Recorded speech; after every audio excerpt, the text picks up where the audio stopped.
स्नेहमयी देवियों, भगवान की बड़ी कृपा है। इस आपातकाल परिस्थिति में भी आप सुरक्षित हैं, स्वस्थ हैं। आप उब गए होंगे एक जगह 2 महीने से पड़े, किंतु कोई बात नहीं। यह एकांत सेवन का बड़ा बढ़िया मौसम है। परिवार से निकटता बनाए रखने का बड़ा सुंदर अवसर है। घबराइए मत, ये दिन समाप्त होने वाला है।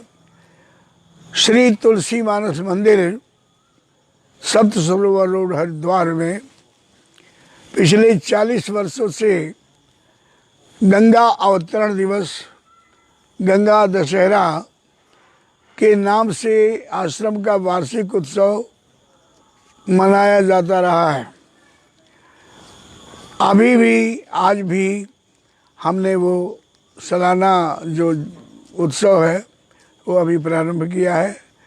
इस गंगा दशहरा के पावन अवसर पर यज्ञ होता है, रामचरितमानस सम्मेलन होता है, रामायण के विद्वान लोग आते हैं और जीवन शैली राम कथा के लालित्यमय प्रसंगों के द्वारा सुनाते हैं। इस बार चूँकि सोशल डिस्टेंस का आदेश है, जो बड़ा मंगलकारी है, उसको दृष्टिकोण रखते हुए उत्सव तो शुरू हो गया है, लेकिन पब्लिक, आम श्रद्धालुओं के लिए गेट बंद है। आप जहाँ हैं वहीं से प्रार्थना कीजिए, भजन कीजिए और हमारा आशीर्वाद, हमारी मंगल कामनाएं आपको यहाँ से पहुँचेंगी। आप हमारे आध्यात्मिक परिवार के सदस्य हैं, आप सुखी हैं, मैं भी प्रसन्न हूँ। गंगा दशहरा महोत्सव का पहला चरण आज शुरू हुआ। शिव शक्ति महायज्ञ से प्रारंभ हुआ। मैं शुरू में जब आया था 78 और 80 में, जब यहाँ एक छोटी सी झोपड़ी होती थी और ज़मीन भी थोड़ी थी, तो यहाँ ही उस झोपड़ी में हम रहते थे और बगल में गाय रखते थे। गौशाला, यज्ञशाला, यानी कि गौ सेवा में और यज्ञ भगवान की सेवा में हमारी निष्ठा रही है बालकाल से। चाहे कुछ हो या न हो, गौ माता की सेवा सर्वदेवमयी गावा, ऐसा समझ करके सभी देवी देवताओं का निवास गाय में है, ऐसा सोच करके गौ माता का आश्रय लिया, यज्ञ भगवान का आश्रय लिया। यज्ञ हमारी संस्कृति का मेरुदंड है, हमारी संस्कृति का उद्गम स्थल है, ये पोषक है। आपको मालूम होना चाहिए कि यज्ञ में वैदिक ब्राह्मणों के द्वारा प्रधान वेदी और भी वेदियों का, षोडशमात्र का इत्यादि का स्थापना होता है। असंख्य रुद्र कलश की स्थापना होती है और यज्ञ के अधिष्ठाता ब्रह्मा जी के सानिध्य में यह यज्ञ होता है। और यज्ञो वै विष्णु, यज्ञ भगवान स्वयं विष्णु भगवान के स्वरूप हैं, जो जगत का रक्षण करने वाले हैं, पालन पोषण करने वाले हैं, हमारी सभी मनोकामनाओं को पूर्ण करने वाले और बड़े से बड़े अनिष्ट रोगों को, ग्रह दशाओं की विपत्तियों को दूर करने में यज्ञ समर्थ है। मन वांछित फल को देने वाला है। यदि ब्रह्म को आप प्राप्त करना चाहते हैं, ब्रह्म, जीव, जगत और जगदीश, 3 चीजें हैं, जीव, जगत, जगदीश। तो अगर आप ब्रह्म की प्राप्ति करना चाहते हैं तब भी आपको यज्ञ का आश्रय लेने पड़ेगा। छोटा सा प्रसंग रामचरितमानस का है। कौशल नरेश महाराज दशरथ के वर्षों हो गए शादी के, वर्ष भी लिखा गया है, लेकिन उन वर्षों को कहने के बाद फिर बड़ी व्याख्या करनी पड़ेगी। तो 3 शादियां की, लेकिन जब उनको पुत्र की प्राप्ति नहीं हुई तो एक बार उन्हें बड़ी भारी ग्लानि हुई जीवन से। गोस्वामी जी ने कहा, एक बार भूपति मन माही, भाग ग्लानि मोरे सुत नहीं। और इस निराशा के विपत्ति निराशा के आंधी को दूर करने के लिए वो अपने सदगुरुदेव महर्षि वशिष्ठ जी के पास पहुँचते हैं। गुरु गिर गए तुरंत महिपाला, चरण लाग कर विनय विशाला। निज दुख सुख सब गुरु ही सुनावा, तब वशिष्ठ बहुविधि समझावा। गुरु जी के पास जाते हैं और उन्होंने कहा कि महाराज, आज मेरा जीवन निराशा और ग्लानि से भर गया है, मैं अपने जीवन से निराश हो गया हूँ। दशरथ जी ने कहा कि सबके घरों में बालक है, किसी के आंगन में बालक खेल रहा है, किसी के गोदी में खेल रहा है, किसी के पलने में पड़ा हुआ है। सारा अयोध्या बाल गोपाल से भरपूर है, लेकिन मुझे पुत्र की प्राप्ति नहीं हुई। और गुरुदेव, अपुत्र से गति नास्ति, पुत्र के बिना गति की प्राप्ति नहीं होती। और अपुत्र से गृहम शून्यम, पुत्र के बिना घर भी सूना लगता है। और अपुत्र से गृहम शून्यम पुत्रेण वायाम लोको जयः, लोक में विजय की भी प्राप्ति नहीं होती है। महाराज, ये इक्ष्वाकु का वंश मेरे बाद इस अयोध्या का संचालन करने वाला कौन होगा। बहुत सारी विषय को लेकर के पहुँचे और गुरु जी ने उनको समझाया कि धरो धीर, हुई है सुतचारी राजन, निराश मत हो। आपके एक नहीं 4 पुत्र होंगे, और वो चारों कैसे होंगे? त्रिभुवन विदित भक्त भयहारी। बोले धरो धीर हुई है सुतचारी, त्रिभुवन विदित भगत भयहारी। आपके एक नहीं 4 पुत्र होंगे, और वो भी सामान्य नहीं होंगे। त्रिभुवन विदित, अपने भक्तों के भय को दूर करने वाले होंगे। आपको थोड़ा सा उपाय करना है। एक पुत्रष्टि यज्ञ तुमको करना होगा। देखिए, जब जीवन से महारथी निराश हुआ तो गुरु के चरणों में पहुंचा और गुरु के सामने अपने मन की व्यथा कही।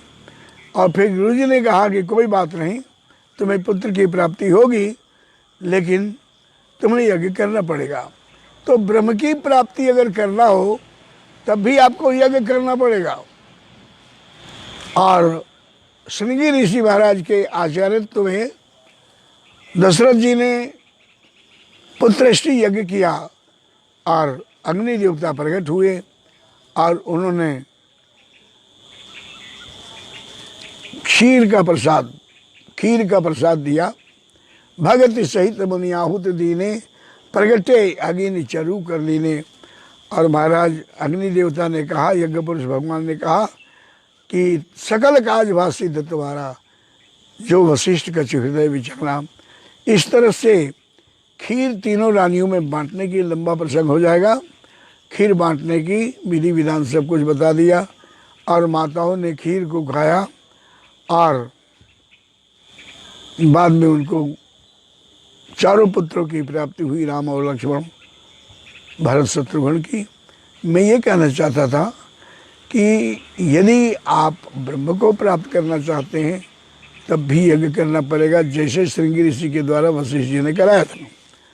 और यदि माया को, क्योंकि 3 चीज़ें हैं, जगत, जीव और जगदीश। जगत का मतलब माया, जीव है, उसके बाद माया है और फिर उसके बाद परमात्मा है। तो माया को प्राप्त करना है, भगवती को प्राप्त करना है, आदि शक्ति को प्राप्त करना है, तब भी आपको यज्ञ का आश्रय लेना पड़ेगा। छोटा सा दृष्टांत, रामायण सतकोट ये पारा। हरि अनंत हरि कथा अनंता, कहीं सुनई बहुविधि सब सत्ता। कभी भी बुद्धि को विवाद में रख करके भगवत कथा नहीं सुननी है। भगवान की कथा अनंत है, हम सबों की वहाँ तक पहुँच नहीं है। फिर भी अब इस आसमान में जैसे गरुड़ जी उड़ते हैं, सबसे तेज गति वाले, मक्खी भी उड़ती है, दोनों अपने अपने क्षमता के अनुसार पुरुषार्थ करते हैं। तो मैं आपको बता रहा था माँ जानकी का जन्म प्रसंग, भूमि सुता का जन्म प्रसंग कि एक बार जनकपुरी में अवर्षण के कारण अकाल पड़ा, पृथ्वी फटने लगी, त्राही त्राही होने लगा, जैसे आज त्राही त्राही हो रहा है ना विश्व में, इससे भी अनंत गुना त्राही त्राही हो रहा था। ब्राह्मणों की सभा बुलाई और धर्माचार्यों के, संतों के, ब्राह्मणों के सामने अपने देश की विपत्ति को रखा कि वर्षण के कारण सारी व्यवस्थाएं लड़खड़ा गई है, पशु पक्षी जीव जंतु सब मर रहे हैं, इसका निवारण कैसे होगा।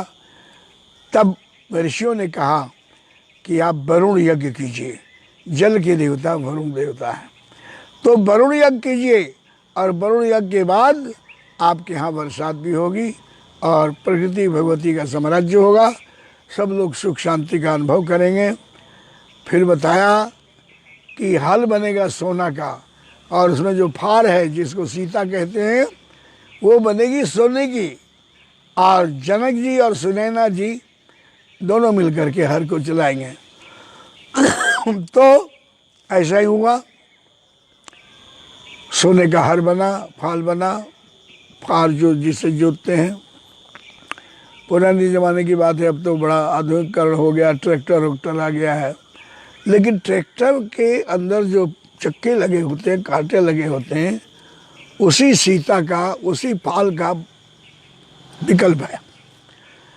तो जैसे ये जमीन जोतना शुरू किया, थोड़े से आगे जा कर के एक घड़े में ठोकर लगी और वो घड़ा फूट गया और उसमें से एक दिव्य कन्या प्रकट हुई और उसका नाम था भूमिजा। बहुत से नाम है माँ के, सीता, जनक नंदनी, वैदेही आदि आदि बहुत से नाम हैं।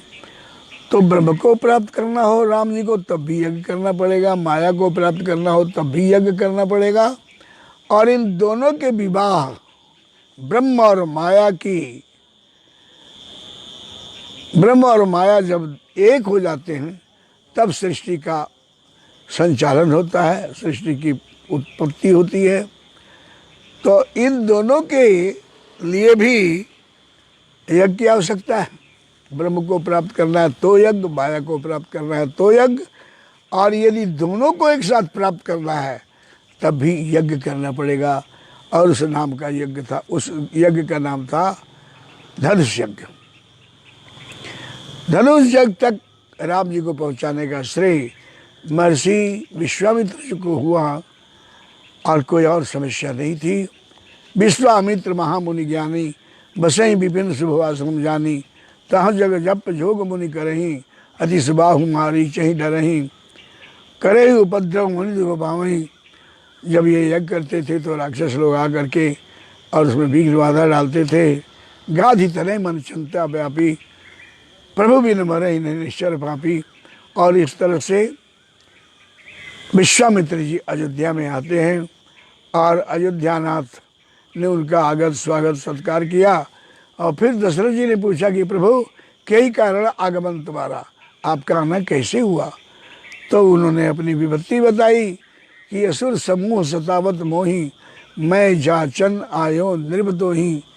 हे राजन, हम यज्ञ करते हैं, हमारी यज्ञ और दिनचर्या में विघ्न बाधा डालते हैं, इसलिए अनुज समेत देहु रघुनाथा, निश्चर बद मैं हूँ सनाता। बहुत ज़्यादा यहाँ प्रसंग है राम कथा की। उन्होंने मांगा कि राम और लक्ष्मण को दे दीजिए, और बड़ी कठिनाई से राम लक्ष्मण को सौंपा विश्वामित्र को। तो विश्वामित्र मतलब ब्रह्म और माया को मिलाने के लिए एक संत बीच में आता है, और माध्यम था यज्ञ। तो हम ये आपको बताना चाहते थे कि राम की प्राप्ति यज्ञ से हुई, विष्णु और सीता जी की प्राप्ति यज्ञ से हुई। विश्वामित्र ने जो राम लक्ष्मण को मांगने का कारण बताया वह भी यज्ञ ही था। और फिर जनकपुर में धनुष यज्ञ हुआ, और इस तरह से ब्रह्म जीव की, ब्रह्म और माया का मिलन हुआ। तो जब ब्रह्म माया एक होते हैं तो जीव का कल्याण होता है।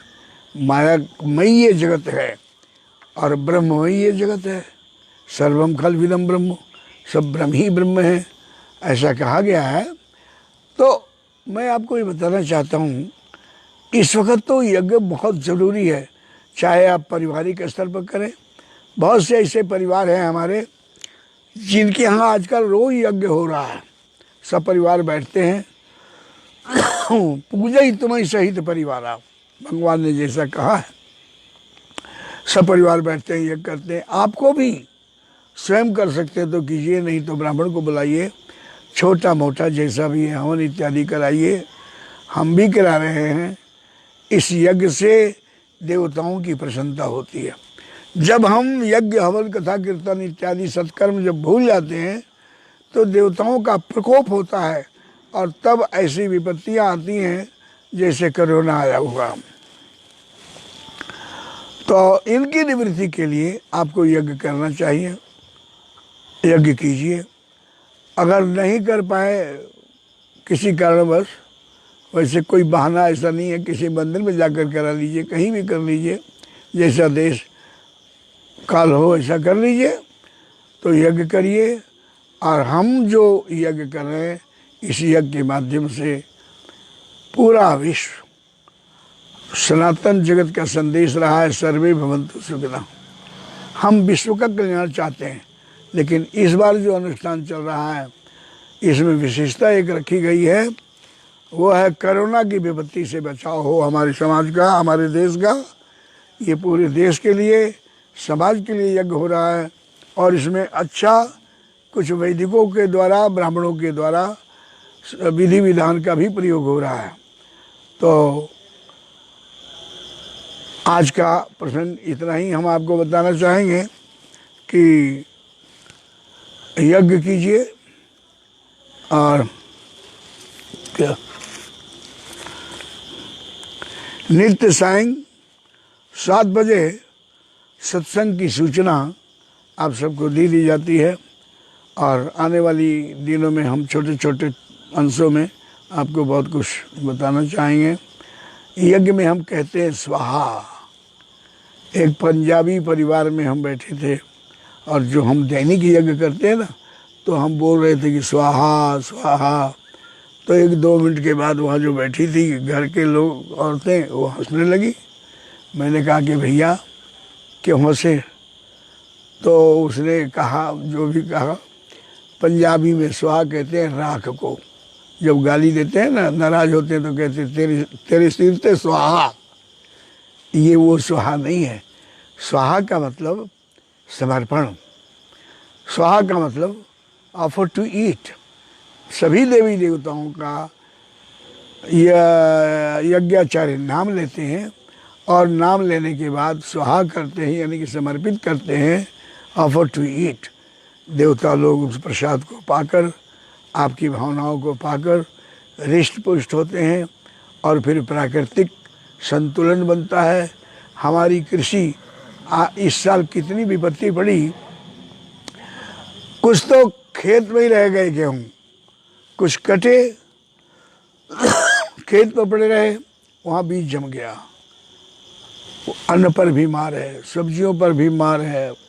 आंधी तूफान इतना आया कि आधा से ज़्यादा आम झड़ गया। मैंने देखा था आज के 15-20 दिन पहले एक बार भयंकर यहाँ अंधकार हुआ और 20 फुट दूर तक का नहीं दिखाई पड़ रहा था मंदिर।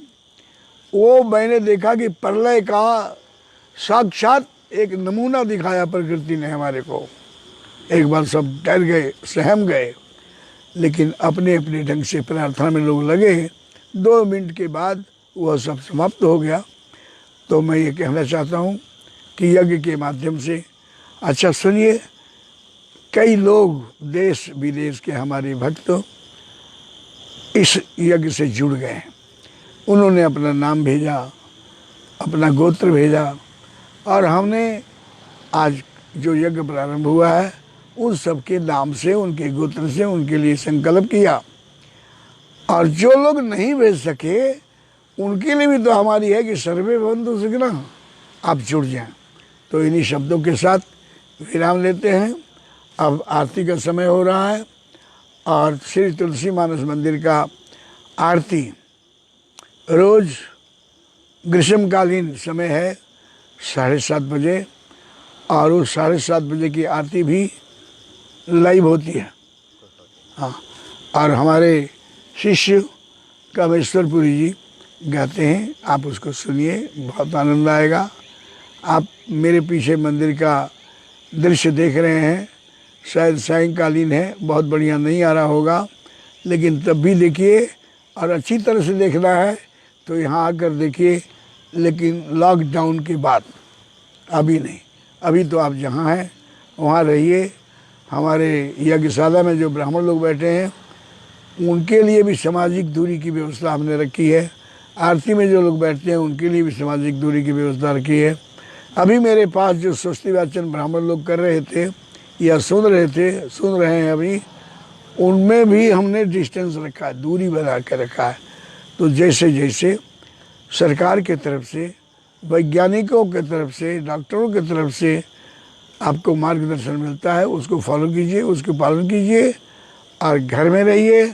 थोड़े दिन की बात है, हमारे राष्ट्र नायक, जो हमारे एक ऋषि तपस्वी संत जैसे हैं प्रधानमंत्री जी, उनका अथक परिश्रम चल रहा है और हम सब लोग, पूरा राष्ट्र 130 करोड़ 130 करोड़ की आबादी उनके साथ लगा हुआ है। कुछ उच्छृंखल हो सकते हैं, वो नहीं समझते हैं तो नहीं समझते हैं, उनको विरोध करना है तो करना है, माने जिंदा रहने के लिए कुछ करना होगा ना, तो करते हैं। किंतु ऐसा नहीं, आप अपने राष्ट्र, अपनी जनता जनार्दन के लिए समर्पित रहें और जो हमारे से बड़े लोगों का डायरेक्शन मिलता है उसको फॉलो करें। हम भगवान के चरणों में, यज्ञ भगवान के चरणों में, गंगा माँ के चरणों में यह प्रार्थना करते हैं कि हमारा देश, हमारा ये परिवार, हमारा ये समाज स्वस्थ रहे, रोग मुक्त हो और जल्दी से जल्दी लोग अपने नॉर्मल लाइफ में आएँ, सहज अवस्था में आएँ, अपने दिनचर्या को संभालें। सर्वे भवन्तु सुखिनः, सर्वे सन्तु निरामयाः, सर्वे भद्राणि पश्यन्तु, माँ कश्चित् दुःखभाग् भवेत्। ओम शांति शांति शांति। कल फिर 7 बजे फिर मिलेंगे। आइए, मंदिर दर्शन कराते हैं। हाँ, अब आपको मंदिर का दर्शन कराएंगे, अंदर बाहर जो भी हैं वो देखिए और आरती में भाग लीजिए। ओम शांति। हो गया, चल जाएगा इतने में।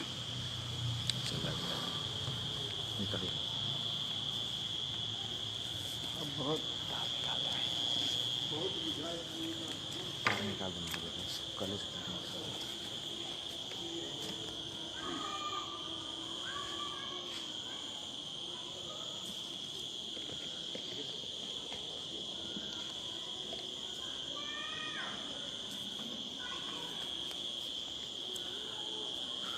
श्री तुलसी मानस मंदिर के बाह्य दृश्य आप दर्शन कर सकते हैं।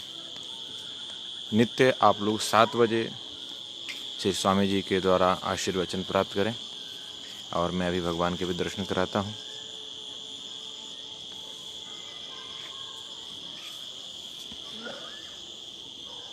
सामान्य रूप से आज का दिन बहुत ही भीड़ भाड़ वाला और बहुत ही उत्साहवर्धक वाला होता है।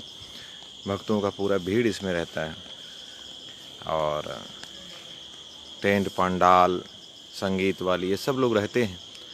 लेकिन इस वर्ष की स्थिति ऐसी नहीं कि वो सब चीज़ों का आयोजन हो सके, तो हम प्रवेश करते हैं मंदिर में और मंदिर का दर्शन कराते हैं आपको।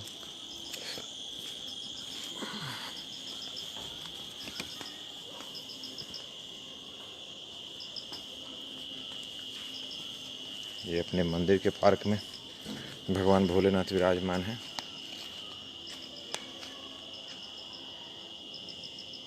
जो हमारे भक्त समुदाय तुलसी मानस मंदिर परिवार के सदस्य लोग नहीं आ पाए हैं इस वर्ष, जो क्या कोई नहीं आ पाया है, तो उनको मैं यहीं से भगवान के दर्शन करा देता हूँ। भगवान भोलेनाथ, श्री नरदेश्वर जी,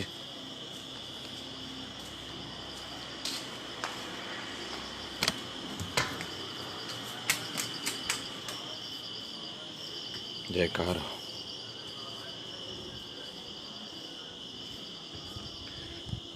सब लोग तो दर्शन किए ही हैं, परंतु देवस्थान का, गुरु स्थान का जितना दर्शन हो सके उतना ही पुण्यतम है। आप ये दर्शन करिए।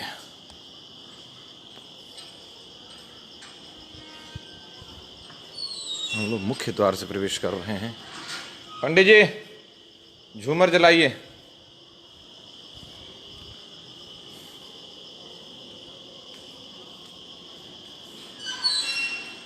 और हम लोग प्रवेश कर रहे हैं मंदिर में। भगवान श्री राघवेंद्र सरकार विराजमान हैं अपने पूरे ऐश्वर्य के साथ में, और ये विशालतम झूमर, झाड़ फानुस,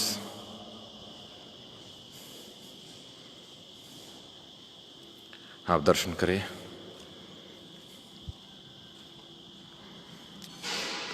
मैं एक बार बाहर से जो है भगवान के दरबार का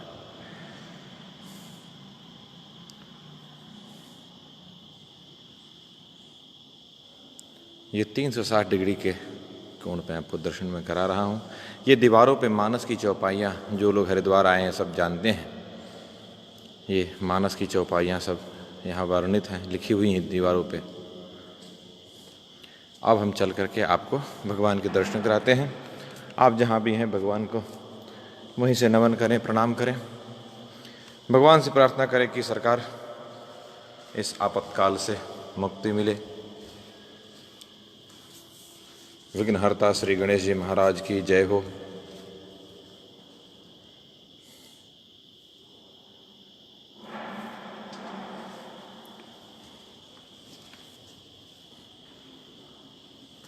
राधा वल्लभ भगवान श्री कृष्ण राधा कृष्ण के रूप में विराजमान है।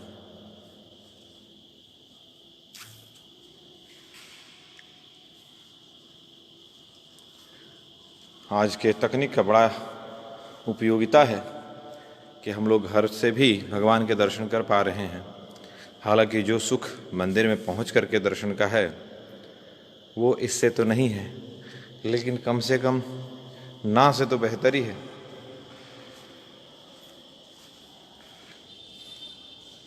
जगत जननी मैया भगवती दुर्गा,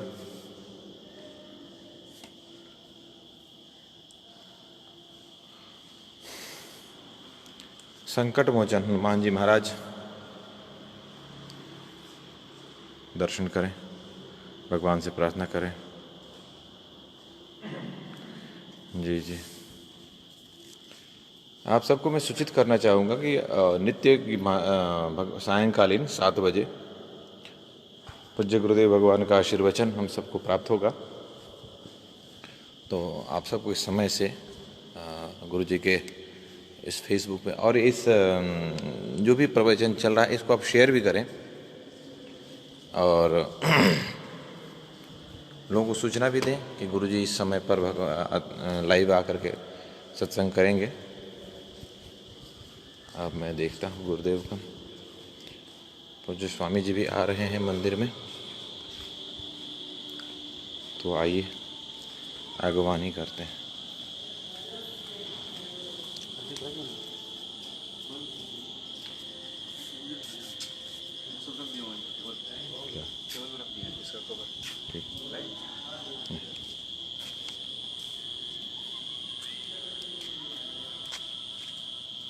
महादेव महादेव।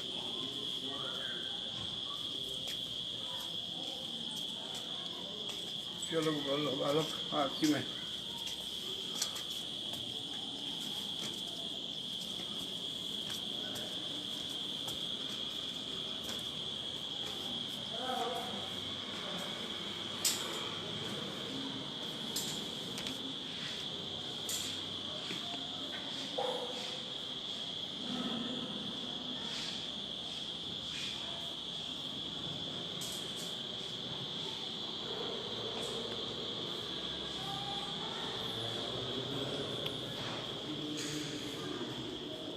श्रीनाथ।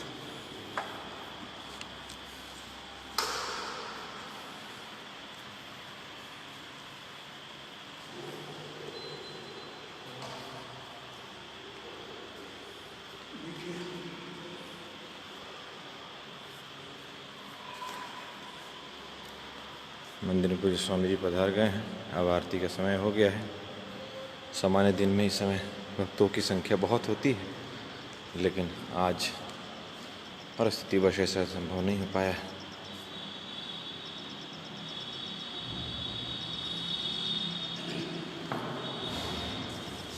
तो हम आपसे यहीं से विदा लेते हैं और पुनः कल 7 बजे आप सब कोई